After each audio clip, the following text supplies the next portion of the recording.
Hey, Mr. Wells, good morning. You're on WVON. What's good, Matt? I hadn't chopped up with you in a while. I know, brother. Good hearing from you. Hey, Matt.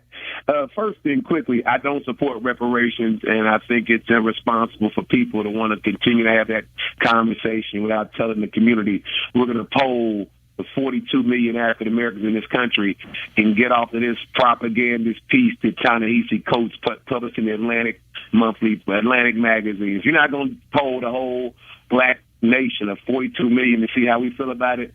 Forget that propaganda, forget that hype.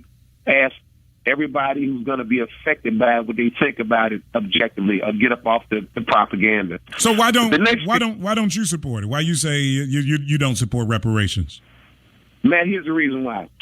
I hear a lot of people talking about Ta-Nehisi Coates' article as if like it's some just revelatory document. Man, look, I got stuff going back to I think there was a big expose, I'm quite clear, on the front cover of USA Today with reparations on it, like 20 years ago, actually going over the individuals who were leasing out slaves to these companies. And I'm like, you cannot do an expansive discussion of saying, well, this should be reparations, when we know clearly violations of the 14th Amendment deal with due process and equal protection. Look, and like I told other people, in Chicago, in U-All City, when the Sister Lorraine Hansberry's family sued in court to move from the hood to the suburbs, and there was an issue, I'm telling you, the Hansberry family in U-All City never said, we want to move to y'all community, and if y'all keep us out, we want our reparations. That was not the argument on this housing crap. This reparation stuff is limited to people not getting a beneficiary consideration of wages not paid to their ancestors on involuntary labor. It's like you inheriting something where your people are not on wages. It's not about not getting access to housing or not being allowed to work.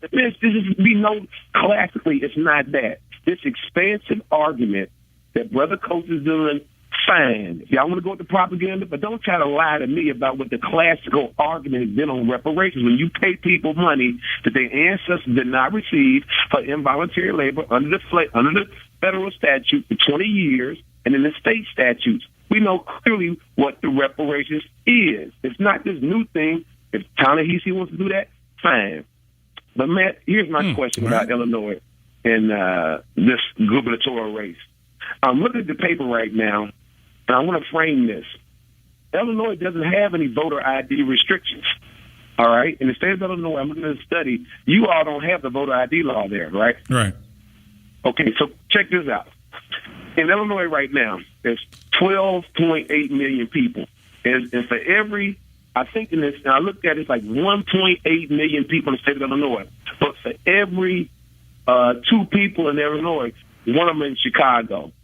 Why is it that all these black people who are supporting the Republicans and the Democrats didn't say this election, we're going to run a third-party candidate because everybody, all black people voted for Obama? Why can't all black people in Illinois with Chicago saying, like, look, we're going to take our votes off the table with the no vote, but the no vote is going to be directed to a third-party candidate with a clear black agenda for the state of Illinois? That's like about 1,500,000 votes in the state of Illinois who are black. They could be pulled off the table. Because if you do the math correctly, Matt, for every 100 voters in Illinois, at least 15 or 16 of them are black. That's enough to pull your votes off the table in a gubernatorial race and show Rauner and Queen for the hypocrites that they are.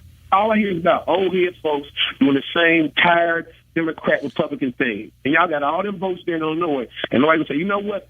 This year, third-party candidate, 1.5 million going to vote one direction away from the Democrats. See, I would say, in theory, Mr. Wells, what you're saying. And there's no vote.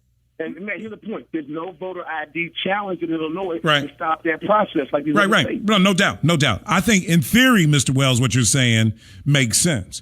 Now, do it. Right. Well, that's the challenge. Now, just think about, though, how earlier you said you disagree with Ta-Nehisi Coates and his version of reparations.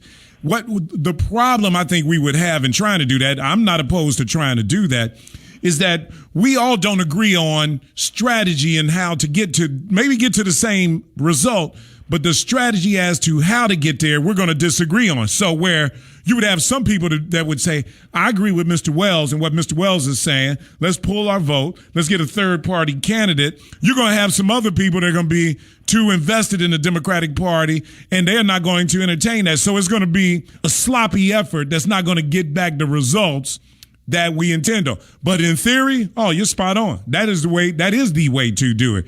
And this conversation about third parties and third party candidates is one that needs to be explored. I've never seen it work in the state of Illinois. So that would be the challenge of it for me. I'm open. I think it's not a bad idea. We've seen the Green Party try, but it's not a focused effort that gets everybody in the African American community on board. So at the end of the day, the results are scattered and unproductive, and we're back into the Democrat